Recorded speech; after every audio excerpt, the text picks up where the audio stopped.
Front row MMA here at Made for the Cage 10 with Ash Griffiths after his first round TKO of Tim Greeves. The fight didn't start, I think, the way you probably wanted it to start. How frustrated were you that he got that first takedown in top position? To be honest, I was shocked. He was really long and he used it well.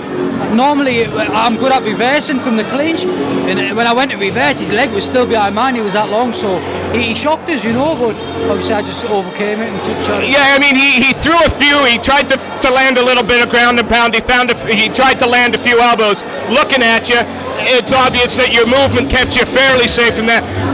Were you in any danger at all?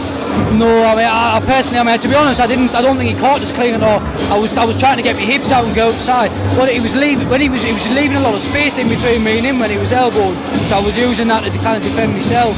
And once you got a dominant position, you got the dominant position. You started your ground and pound. There was a marked difference between your ground and pound and his.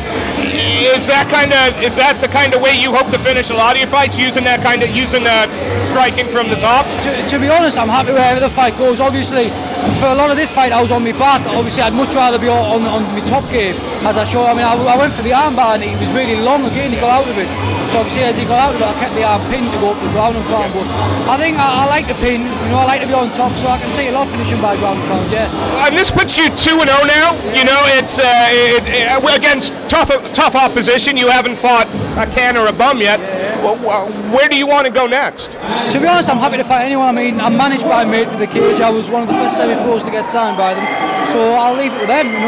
Wherever they want me, I'll go. The Made for the Cage family seems awful tight. Not just from the fighters that fight on the card, but for the fight teams as well. How important is Made for the Cage for you in your career? Yeah, a lot. Like I say, they've got me a lot of sponsors. Even when I have fought on different shows down the country, they've provided buses and that for me fans to get there. So I owe them a lot. I appreciate everything they do for me. And how often can we expect to see you in the cage for the remainder of 2013? Do you want to stay as busy as possible, or are you going to take the fights that are right and when they're right? Well, I fight Pro K1 as well, so I'm fighting for an ISK English title in August. But I'm going to have some time off now. We'll see my family. I'm going to have a holiday in a couple of weeks, and then I'm going to get back and just get back to the drawing board, see who's next.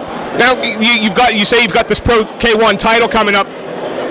Which of the two sports do you see the future in for you, or is it both for the moment and I'll make my decision later? MMA, definitely. I like the aggressiveness of MMA. I do my K1 to keep crisp standing.